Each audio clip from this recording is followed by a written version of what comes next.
ඔයා මැනේජ්මන්ට් එකත් එක්ක ගහගන්න යනවා නම් මම ඔයාගෙන් ප්‍රශ්නයක් අහන්නම්. ඔයා කවදා හරි දැකලා තියෙනවද?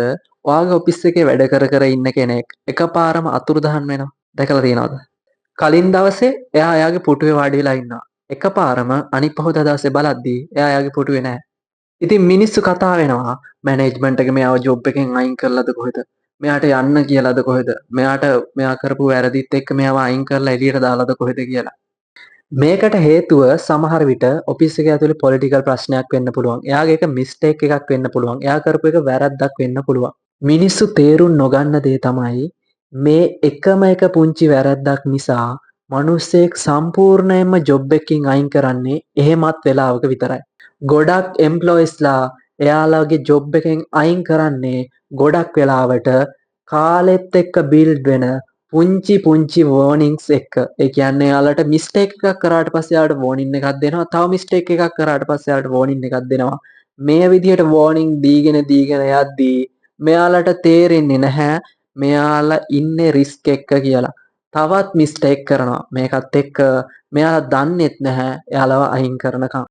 ගොඩක් එම්ප්ලොයිස්ලා තමන් ජොබ් එකෙන් අයින් කරනකම් එයාලා දන්නේ නැහැ තමන් කරන වැරදි මොනවාද, තමන් අයින් කරන්න හේතුව මොකක්ද කියලාවත්. මං අද ඔයාලට කියලා දෙන්නම් ජොබ් එකකින් ඔයාව අයින් කරන්න පුළුවන් හේතු මොනවාද? ඒ වගේම ඒ හේතු වලට කලින්ම සූදානම් වෙන්නේ කොහොමද?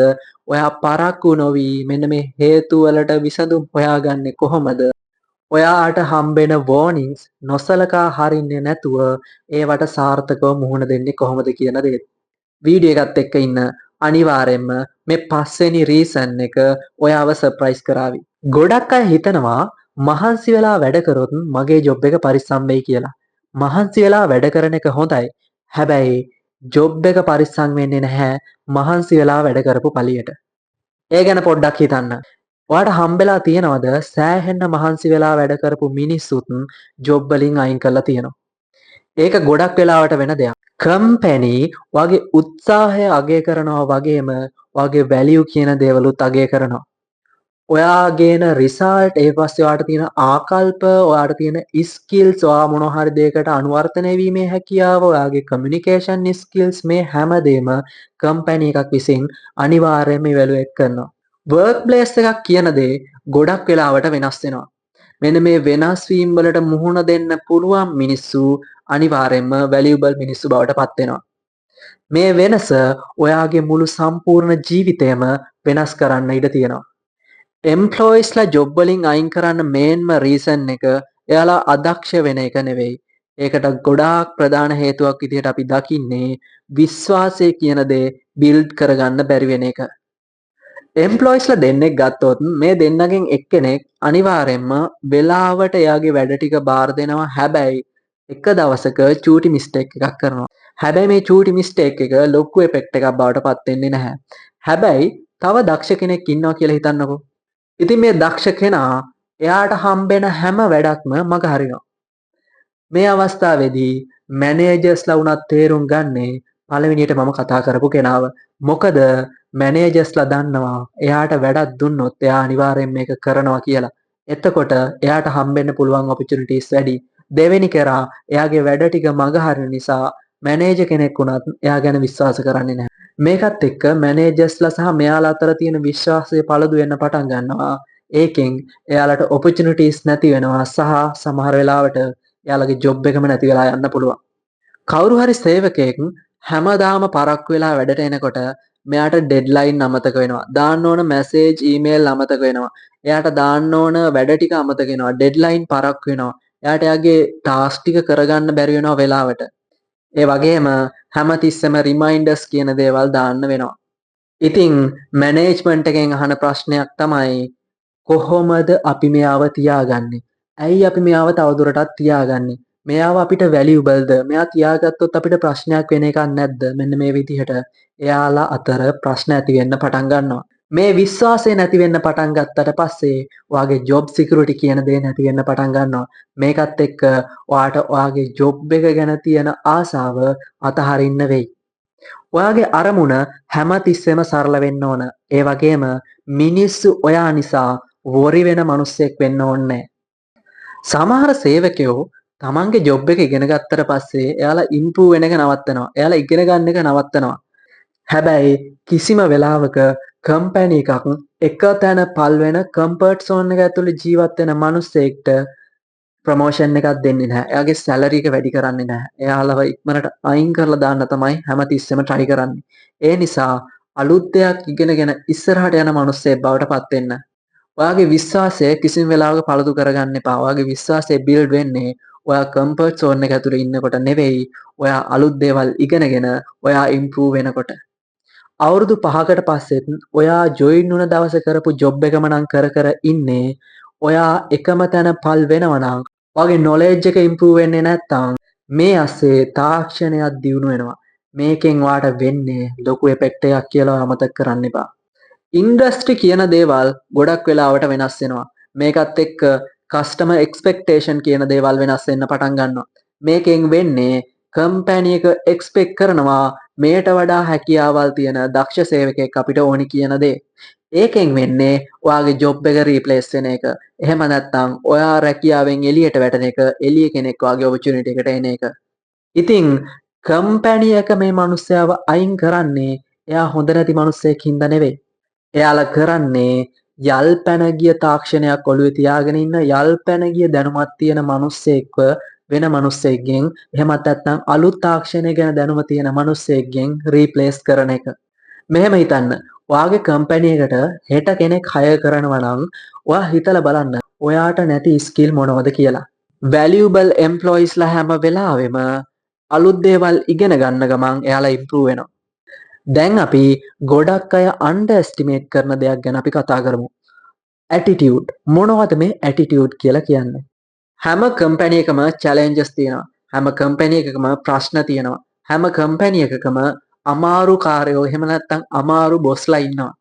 හැබැයි මේ අතරේ සමහර සේවකයෝ නෙගටිව් දෙයක් පුරුදු කරනවා.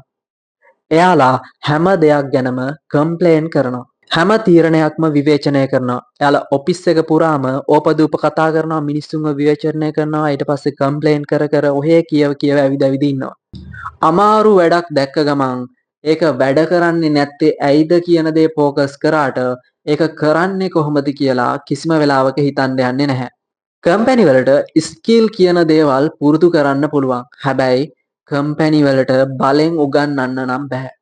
මේකෙන් කියන්නේ නැහැ වැරද්දක් වුණාම කටපියන් ඉන්න ඕන කියලා. මේකෙන් කියන්නේ ඔයා අනිවාර්යයෙන්ම කම්පැනි වල තියෙන ප්‍රශ්න වලට, ඔයාගේ ජොබ් එකට රිලේටඩ් වෙන ප්‍රශ්න වලට අනිවාර්යයෙන්ම සොලියුෂන් එකක් අරන් ඉන්න ඕන. සාර්ථක එම්ප්ලොයිස්ලා අහන්නේ අපිට මේක සාර්ථක කරගන්න පුළුවන් කොහොමද? අපි මේකට උත්තරයක් අරන් එන්නේ කොහොමද කියන දේ.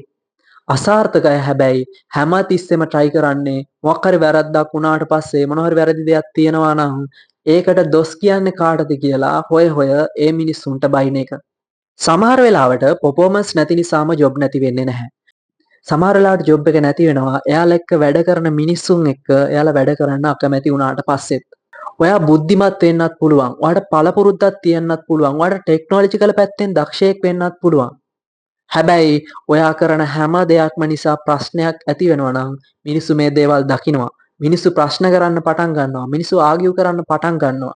ඔයා ආගියු කරනවා නම්, ඔයා මැනේජ්මන්ට් එකත් එක්ක ගහ ගන්න යනවා නම්, ඔයා හැමතිස්සෙම තර්ක කර කර දඟලනවා නම්, අනිත් මිනිස්සුන්ට කම්ප්ලේන් කරනවා නම්, ඔයාගේ වැරදි වලටත් වෙන මිනිස්සුන්ව පාවලා දෙනවා නම්, වැරදි විදිහට කමියුනිකේට් කරනවා නම් මැනේජ්මන්ට් එක කල්පනා කරනවා අපි මේ මිනිස්යාව තියාගන්න ඕනද? මෙයාව තවදුරටත් මේ ජොබ් එකේ රඳව ගන්න ඕනද කියන දේ. එයාලට හිතුනොත් නෑ මෙයා හරියන්නේ නෑ මේ ජොබ් එකට කියලා ඔයාගේ අනාගතය අනිවාර්යයෙන්ම අවිනිශ්චිතයි. වෘත්තිමය සාර්ථකත්වය කියන්නේ ඔයා දන්න දේ එහෙමත් නැත්නම් ඔයාට තියෙන ස්කිල් විතරක්ම නෙවෙයි. ඔයා අනිත් අයත් එක්ක කොච්චර හොඳට වැඩ කරනවා කියන දේත් මේ වෘත්තීය සාර්ථකත්වයට අදාළ වෙනවා. දැන් අපි බලමු වර්නින්ග්ස් ගැන. ගොඩක් වෙලාවට කම්පැනි එකක් මිනිස්සෙට වර්නින් එකක් දෙන්නේ නැතුව ජොබ් එකකින් අයින් කරන්නේ එහෙමත් කලාතුරකින්. ඔයාට තියෙන රෙස්පොන්සිබිලිටිස් එකපාරම අඩු වෙනවා. මැනේජර්ස්ලා ඔයාව මීටින් වලට එක්ක ගන්නේ නැත්නම්, එහෙමත් නැත්නම් මැනේජර්ස්ලා ඔයාව කෙයා කරන්නේ නැත්නම්, ඔයා දෙන ඉන්ෆර්මේෂන් ගැන එයාලා වැඩි හිතන්නේ නැත්නම්, ඔයා එක්ක හරියට හැමදේම කමියුනිකේට් කරන්නේ නැත්නම්, ඔයා මෙන්න මේ වෙලාවේදී අනිවාර්යයෙන්ම ඔයා අවධානයෙන් ඉන්න ඕන. මොකද performance discussion කියන දේවල් හැමතිස්සෙම වගේ වෙනවා. එකම ඉෂුව එක ගැන ඔයාට ටයිම් ටු ටයිම් ෆීඩ්බැක් එනවා නම් ඔයාට රීප්ලේස්මන්ට් එකක් ට්‍රේන් කරනවා නම් ඔයාව ජොබ් එකෙන් අයින් කරනවා කියලා මේකෙන් කියවෙන්නේ නැහැ. හැබැයි මැනේජ්මන්ට් එකේ අවධානය ඔයා අනිවාර්යෙන්ම දිනා ගන්න ඕන. ගොඩක් එම්ප්ලොයිස්ලා මේ වෝනින් ගණන් ගන්නේ නැහැ. එතකොට එයාලව එකපාරම ජොබ් එකෙන් අයින් කරාට පස්සේ එයාලා කන්ෆියුස් වෙන්න පටන් ගන්නවා. ඒ නිසා ඔයාට වෝනින් සිග්නල් එකක් ආවනම් අනිවාර්යෙන්ම ඒ ගැන කන්සිඩර් කරන්න. කොහොමද ඔයා ඔයාගේ ජොබ් එක පරිස්සම් කරගන්නේ? මුලින්ම ඔයයි මැනේජ්මන්ට් එකයි අතර තියෙන විශ්වාසය ගොඩනගා ගන්න. ඒ අයට බොරු කියන්න යන්න එපා. ඔයාට මොන හරි වැඩක් බාර දුන්නා නම් ඔයා ඕපදූප කියව ඉන්නව වෙනුවට ඒ වැඩේ සාර්ථකව ඉවර කරන්න. දෙවෙනියට ඔයා ඔයාගේ ස්කිල් එක දිගට දියුණු කරගෙන යන්න. තුන්වෙනියට ඔයා පොසිටිව් රිලේෂන්ෂිප් හදාගන්න. මිනිස්සු එයාලා විශ්වාස කරන අයට හරි කැමැත්තෙන් උදව් කරනවා. හතරවෙනියට ඔයා ඔයාගේ ඇචීව්මන්ට් නෝට් ඩවුන් කරගන්න. හැම කෙනෙක්ම ඔයාගේ ඇචීව්මන්ට් නෝට් ඩවුන් කරගෙන මතක තියාගෙන ඉන්නවා කියලා හිතන්න එපා. පස්වෙනියට ඔයා වටින කෙනෙක් බවට පත් කරගන්න. හැම මාසෙම ඔයා ඔයාගෙන් අහන්න මගේ කම්පැනි එකේ ඉන්නේ කවුද යන්නේ කවුද කියලා තීරණය කරන්න වුණොත් කම්පැනි එක මාව තෝරගන්න ඕන ඇයි කියන දේ. ඔයාගේ උත්තරේ ස්ට්‍රෝං නම් ඔයා බය වෙන්න එපා. ඔයාගේ ජොබ් එක අනිවාර්යෙන්ම ආරක්ෂා වෙනවා. ගොඩක් එම්ප්ලොයිස්ලා එයාලගේ ජොබ් එක රැකගන්න දඟලනවා. හැබැයි වැලියබල් එම්ප්ලොයිස්ලා හැමතිස්සෙම එයාලගේ වැලියුස් වැඩි කරගන්න try කරනවා. මොකද වැලියබල් මිනිස්සෙක් වුණාට පස්සේ opportunities කියන දේවල් ඔයාගේ පස්සෙන් එන්න පටන් ගන්නවා. මේකත් එක්ක කම්පැනි එකට ඔයාව ඕන වෙනවා. මැනේජර්ස්ලා ඔයාව විශ්වාස කරන්න පටන් ගන්නවා. ඔයාට වෝනින් ලෙටර් එකක් එනකම් බලන් ඉන්න එපා. ඒ වගේම ඔයාව මීටින් එකකට ගෙන්නනකම් බලන් ඉන්නත් එපා. ඔයා ඔයාගේ වැලියුස් වැඩි කරගන්න, ඔයාගේ වැලියුස් බිල්ඩ් කරගන්න. ඒ හරහා ඔයා සක්සස්ෆුල් මිනිස්සෙක් බවට පත් වෙන්න. ඔයාටත් ජොබ් එකෙන් අයින් කරන කෙනෙක් නොවි ඒකෙන් බේරිලා ජීවත් වෙන්න ඕන නම් අනිවාර්යෙන්ම ඔයා ඔයාගේ වටිනාකම් ටික වැඩි කරගන්න. මතක තියාගන්න කම්පැනි එක ඔයාගේ අනාගතය තීරණය කරන්නේ නැහැ. ඔයාගේ අනාගතය තීරණය කරන්නේ ඔයා ඩේලි අරන් එන වැලියුස් කියන දේවල් එක්ක. ඒ නිසා ඔයාගේ ජොබ් එකත් පරිස්සම් කරගන්න ඕන නම් ඔයා වෙනුවෙන් වැඩ කරන්න. ඔයා වෙනුවෙන් මහන්සි වෙලා වැඩ කරන ගමන් ඔයාගේ වැලියුස් තව තව වැඩි කරගන්න. කම්පැනි එකකට නැතුවම බැරි මිනිස්සෙක් බවට පත් වෙන්න. එහෙනම් මේ වගේ කැරියර් ඩෙවලොප්මන්ට් වීඩියෝ එකක් අරන් එනකම් පරිස්සමෙන් ඉන්න. ඔයාලට ජය වේවා. මම සංජය පීරත්නායක.